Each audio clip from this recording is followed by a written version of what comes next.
बच्चों, आज मैं फिर वेलकम कर रहा हूँ आपका हमारी केमिस्ट्री की क्लास में। और इनऑर्गेनिक केमिस्ट्री हम कर रहे हैं और DNF ब्लॉक एलिमेंट्स वाला चैप्टर हम कर रहे हैं। और आपको याद होगा, अगर आपने ध्यान से सुना होगा, कल हमने कई क्वेश्चंस किए थे जिनमें ये क्वेश्चन था कि ट्रांजिशन एलिमेंट क्या है। फिर आपको पूछा था जिरकोनियम और हैफनियम का साइज सेम क्यों होता है, लैंथेनाइड कंट्रैक्शन करके। मैंगनीज में सबसे ज़्यादा ऑक्सीडेशन स्टेट्स की होती हैं क्योंकि बेटा मैंगनीज में सबसे ज़्यादा अनपेड इलेक्ट्रॉन होते हैं। इसी तरह आपको मैंने मेटल कार्बोनाइल्स के बारे में बताया था कि कार्बोनाइल्स जो बनते हैं वो हमेशा ट्रांजिशन एलिमेंट के साथ ही क्यों बनते हैं, क्योंकि ट्रांजिशन एलिमेंट्स के पास अवेलेबिलिटी होती है इलेक्ट्रॉन को डोनेट करने की into the ligands empty D orbital, और लाइगेंड के लोन पेयर को अपने एम्प्टी डी ऑर्बिटल में लेने की। तो यहाँ पे एक स्पेशल टाइप की बॉन्डिंग बनती है, डी पाई बॉन्डिंग, ठीक है, जिसके करके मेटल कार्बोनाइल बनते हैं। उनसे रिलेटेड पेज भी मैं आपको भेज दूंगा ताकि आप पढ़ लो। तो आज का क्वेश्चन है, what is the basic difference between the electronic configuration of transition and inner transition element. So basic difference तो अब तक आपको क्लियर हो ही गया कि ट्रांजिशन एलिमेंट्स में जी डी ऑर्बिटल में इलेक्ट्रॉन भरे जाते हैं और इनर ट्रांजिशन एलिमेंट में जी एफ ऑर्बिटल में इलेक्ट्रॉन भरे जाते हैं। सो इनर ट्रांजिशन सीरीज में हमारे पास टोटल एलिमेंट है 28। 14 आएंगे हमारे फर्स्ट इनर ट्रांजिशन सीरीज में और सेकंड इनर ट्रांजिशन सीरीज में आएंगे नेक्स्ट 14। तो जो पहले 14 है उसमें 4f ऑर्बिटल भरा जाता है यानी लैंथेनॉइड्स। जो नेक्स्ट 14 है उसमें 5f ऑर्बिटल भरा जाता है यानी एक्टिनॉइड्स। तो देखिए, तो यहाँ पे जनरल इलेक्ट्रॉनिक कन्फिग्रेशन में आप देखिए, यहाँ पे पेनल्टीमेट शेल भरी जाती है और इनर ट्रांजिशन एलिमेंट में एंटी पेनल्टीमेट शेल भरी जाती है। ये पेनल्टीमेट और एंटी पेनल्टीमेट शेल का मतलब होता है आउटर मोस्ट शेल्स, और आउटर मोस्ट शेल में ही इलेक्ट्रॉन डलेगा। देखिए D⁻1 to 9 NS2। Transition metal की जो पहचान ही यही है कि उनका जो डी ऑर्बिटल होता है वो हमेशा हमेशा पार्शली फिल्ड होता है। वो डी ऑर्बिटल कभी भी फुली फिल्ड नहीं होता या कभी भी खाली नहीं होता। हाँ, जब भी ट्रांजिशन एलिमेंट्स अपने आयनिक स्टेट में जाते हैं, जब भी वो इलेक्ट्रॉन लूज करते हैं, क्योंकि मैंने आपको बताया था कि इनका मेटालिक करैक्टर होता है S और P ब्लॉक के बीच में। तो जब भी ये इलेक्ट्रॉन अपने लूज करते हैं, इनके अंदर से इलेक्ट्रॉन निकलते हैं, तो चांसेस हैं कि कई केसेस में जो आपका डी ऑर्बिटल है वो पूरे का पूरा खाली हो जाए। ठीक है, सो आगे अब आप देखिए, सबसे बेसिक डिफरेंस इनकी इलेक्ट्रॉनिक कन्फिग्रेशन में क्या है कि ट्रांजिशन एलिमेंट्स के पास n-d ऑर्बिटल होता है, सिंपल सी बात है, जिसमें डी ऑर्बिटल भरा जाता है। और इनर ट्रांजिशन एलिमेंट होते हैं जिनके अंदर आपका भरा जाएगा f ऑर्बिटल। अब हमेशा नोट करना बेटा, डी ऑर्बिटल और s ऑर्बिटल की एनर्जी सेम होती है। आपको मैं बहुत टाइम से ये बात बताता आ रहा हूँ कि डी ऑर्बिटल और f ऑर्बिटल की एनर्जी, s ऑर्बिटल की एनर्जी सेम होती है।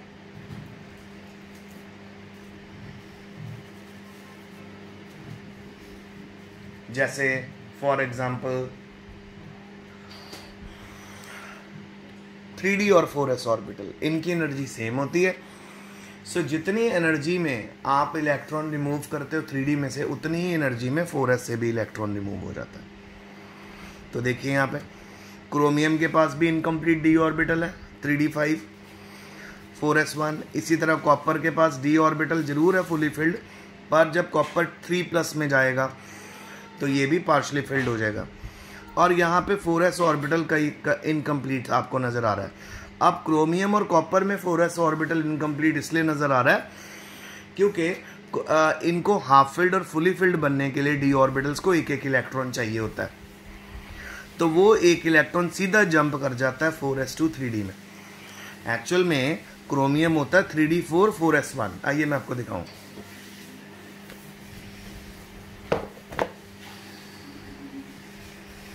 तो आइए देखें, अगर हम क्रोमियम का एटॉमिक नंबर लिखें,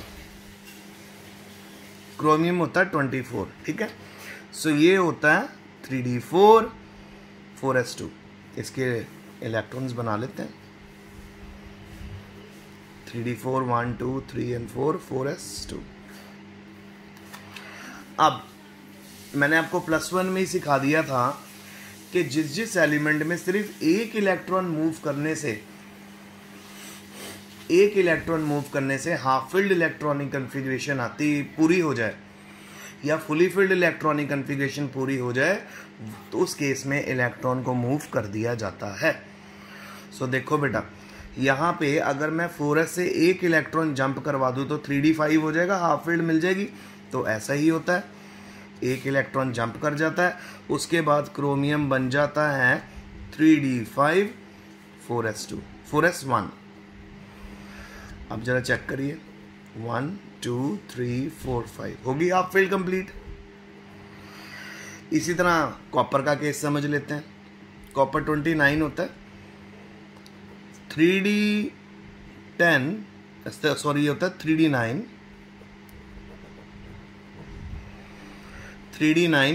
4s2। इसके ऑर्बिटल बनाते हैं। अब इसमें भी आप नोटिस करो 1 2 3 4 5 6 7 8 9 और 4s कितना हो गया 2। अब इसको भी ध्यान से देखो, अगर हम इस इलेक्ट्रॉन को यहाँ एक्साइट करवा देते हैं 3d9 में, तो यहाँ पे भी आप नोटिस करोगे कॉपर की फुली फिल्ड डी ऑर्बिटल हो जाएगी, इस करके यहाँ पे भी मूव हो जाता है।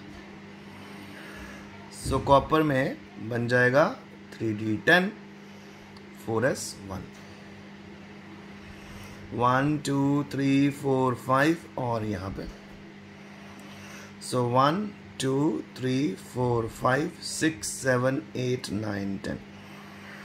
सो यहाँ पे अगर हम देखें क्रोमियम में हमको मिल गई हाफ फील्ड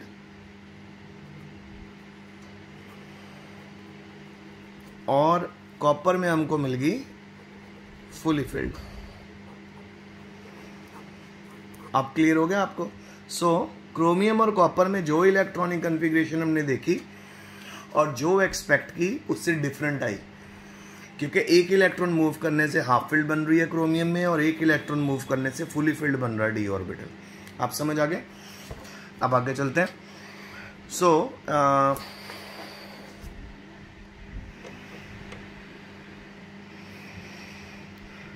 तो अब आप देख सकते हो कि क्रोमियम में 4s और 4s ये हाफ फील्ड आ गए हैं, पर जो 3d है क्रोमियम में हाफ फील्ड हो गया और जो कॉपर है वो फुली फील्ड हो गया।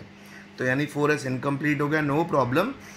पर इलेक्ट्रॉन जंप सिर्फ हमने इसलिए कर दिया ताकि उसकी जो इलेक्ट्रॉनिक कन्फिग्रेशन हमारे पास आ जाए वो डी ऑर्बिटल उसमें या तो हाफ फील्ड है या फुली फील्ड है। अब चलते हैं हम इनर ट्रांजिशन एलिमेंट में।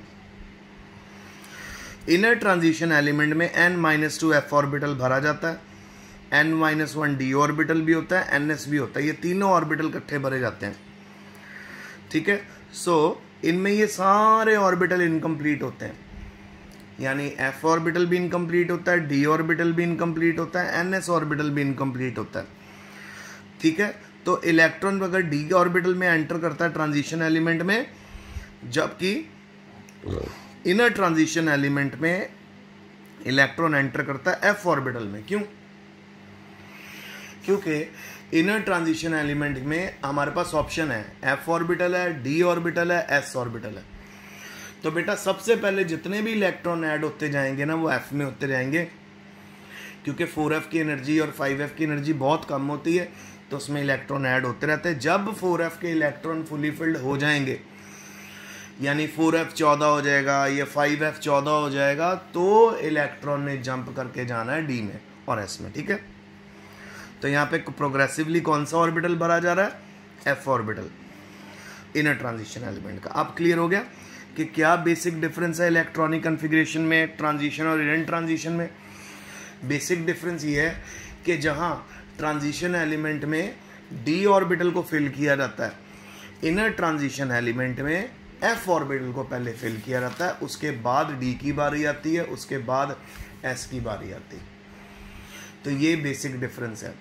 और दो वर्ड नए आपके लिए, पेनल्टीमेट यानी n-1 शेल बोलते हैं, एंटी पेनल्टीमेट उसको n-2 बोलते हैं। जब n-1 की बात चलेगी तो यानी d ऑर्बिटल है, अगर n-2 बोला जाएगा तो यानी f ऑर्बिटल है। आपने बिल्कुल नहीं भूलना, नेक्स्ट क्वेश्चन आ गया, आपको 3D सीरीज यानी बेटा फर्स्ट ट्रांजिशन सीरीज की बात कर रहा है, जो एटॉमिक नंबर 21 से 29 तक होता है। अच्छा अब आप देखो बेटा यहाँ पे 30 एटॉमिक नंबर क्यों नहीं लिखा, यानी जिंक का यहाँ पे डिस्कशन क्यों नहीं हो रही, क्योंकि जिंक को जी यूजली ट्रांजिशन एलिमेंट नहीं कंसिडर करते।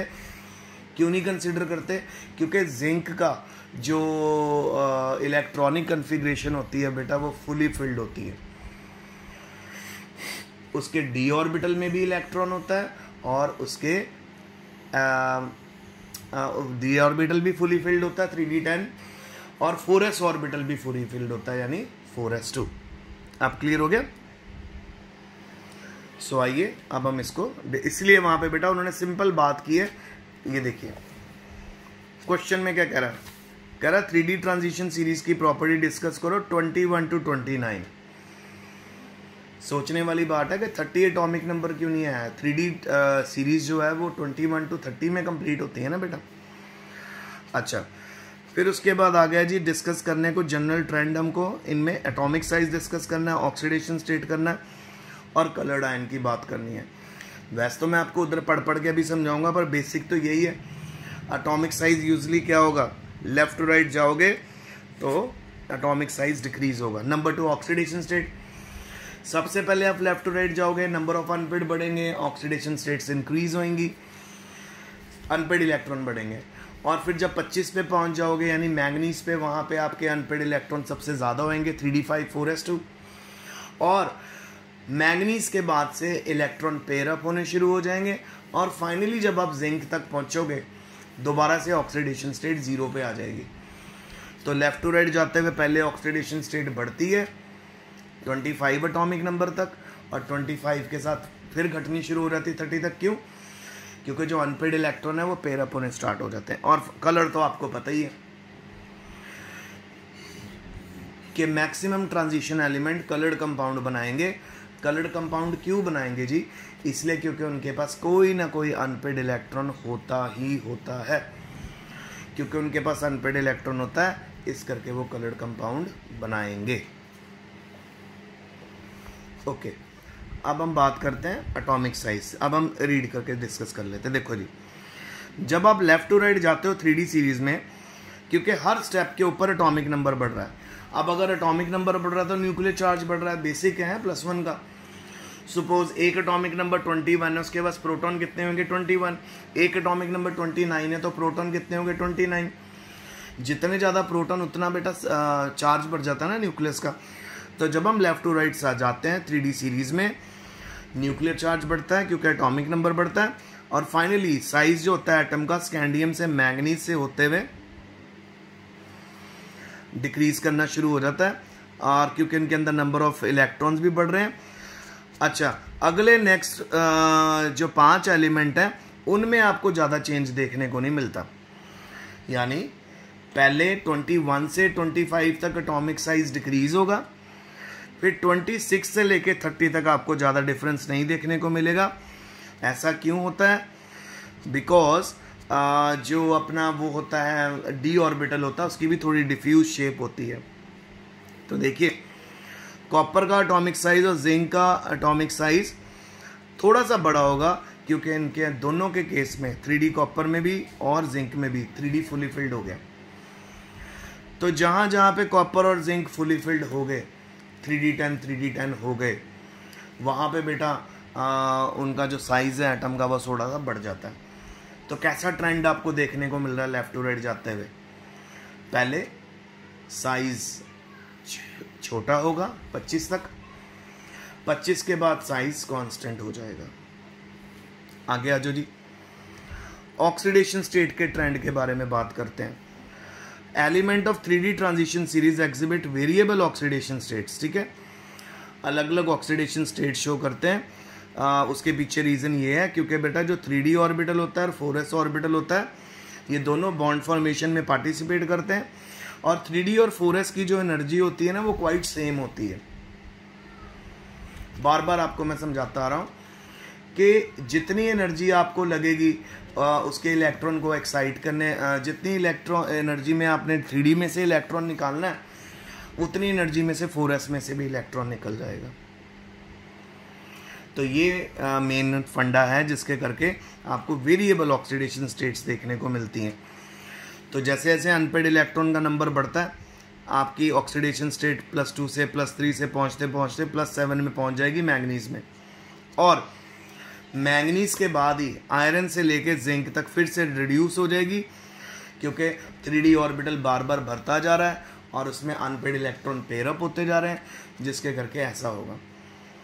ठीक है। फिर उसके बाद फॉर्मेशन ऑफ कलर तो आपको पता ही है, ये कलर्ड आयन बनाती है 3d सीरीज, क्योंकि इनके पास हमेशा 3d ऑर्बिटल में अनपेड इलेक्ट्रॉन होते ही होते हैं जो एनर्जीज को एब्जॉर्ब करते हैं, रेडिएशंस को। और जब ये इनके इलेक्ट्रॉन एक्साइट हो जाते हैं अनपेड इलेक्ट्रॉन, जब ये एक्साइट होकर फॉल करते हैं विजिबल रीजन में, तो अलग अलग कलर हमें देखने को मिलते हैं। जैसे निकल 2+ सॉल्ट्स ग्रीन होते हैं, कॉपर 2+ सॉल्ट आपको ब्लू मिलेंगे, कॉपर +1 आपको मिलेगा बिल्कुल कलरलेस, यानी वहाँ पे तो अनपेड है नहीं। सो जिंक 2+ सॉल्ट भी आपको वाइट मिलेगा, क्योंकि यहाँ पे भी अनपेड इलेक्ट्रॉन नहीं है। तो जहाँ जहाँ पे जिस सॉल्ट में या जिस एलिमेंट की इलेक्ट्रॉनिक कन्फिग्रेशन में अनपेड इलेक्ट्रॉन नहीं होगा, अगर नहीं होगा तो वहाँ पे आपको कलर भी देखने को नहीं मिलेगा। कलर कब आता है? जब इलेक्ट्रॉन एक्साइट हो जाता है, और वही इलेक्ट्रॉन एक्साइट होता है जो अनपेड हो। अनपेड इलेक्ट्रॉन रेडिएशंस एक्साइट कर देती हैं, एक्साइट होकर ऑब्वियसली वो एनर्जी लूज करके इलेक्ट्रोमैग्नेटिक रेडिएशन की फॉर्म में एनर्जी लूज करके वापस तो आएगा ही। सो जब वो वापस आता है तो वो जी प्रोड्यूस करता है, वो एनर्जी रिलीज़ करता है, और जब एनर्जी रिलीज़ होती है वो विजिबल रीजन में फॉल करती है और हमें अलग अलग कलर्स देखने को मिलते हैं। ठीक है। सो अब मैं आपको थोड़ा सा इसके बारे में बताना चाहता हूँ कि मैंगनीज के बाद ऑक्सीडेशन स्टेट कैसे कम होती है। ये देखें,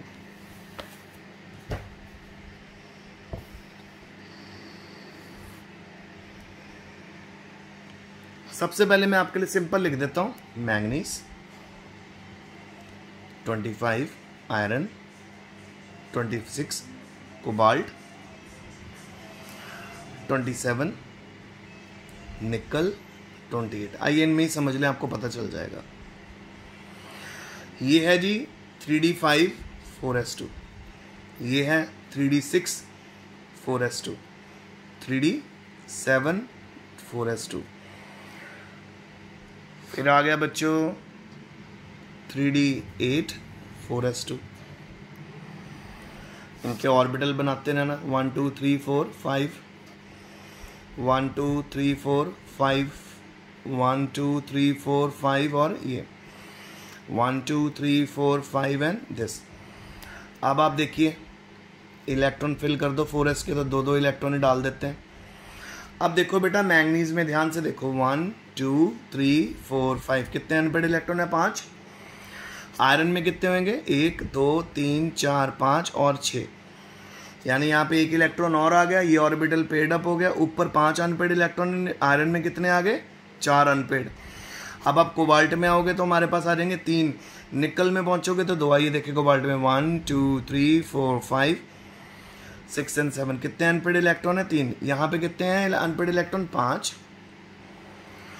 यहाँ पे कितने अनपेड इलेक्ट्रॉन है? 4। और यहाँ पे कितने इलेक्ट्रॉन अनपेड है हमारे पास? 3। और निकल में कितने अनपेड इलेक्ट्रॉन है? सिर्फ 2। तो ये सारे क्या हैं? Unpaired electrons. तो आप देख रहे हो, जब हम लेफ्ट टू राइट जा रहे हैं तो अनपेड नंबर ऑफ इलेक्ट्रॉन कम हो रहे हैं, इस करके ऑक्सीडेशन स्टेट भी कम हो जाती है। तो हमें कैसी ऑक्सीडेशन स्टेट देखने को मिलती है? पहले इंक्रीज और फिर डिक्रीज। और इसको ऐसे भी शो कर सकते हो इंक्रीज और डिक्रीज को, कि 21 से बढ़ती है, 25 एटॉमिक नंबर पे मैक्सिमम हो जाती है, और 30 पे फिर 0। सो बेटा ये मेरा आज का लेक्चर था, होप आपको समझ आया होगा। सो कोई भी क्वेरी हो पूछ लेना। मीट ऐप क्लास में जब भी मैं होता हूँ तो कुछ ही बच्चे आते हैं, वांट के सभी आए। तो आज का टाइमिंग मैं आपको भेजूँगा 8 या 9 बजे के करीब में आपकी मीट ऐप लगाऊँगा, क्लास लगाऊँगा। 9:30 टाइम रख लेते, क्योंकि आप सब उसमें पार्टिसिपेट कर पाएंगे। तो अच्छे से पढ़ लेना। आज का लेक्चर यहीं तक। Study hard, stay safe, stay home and best of luck.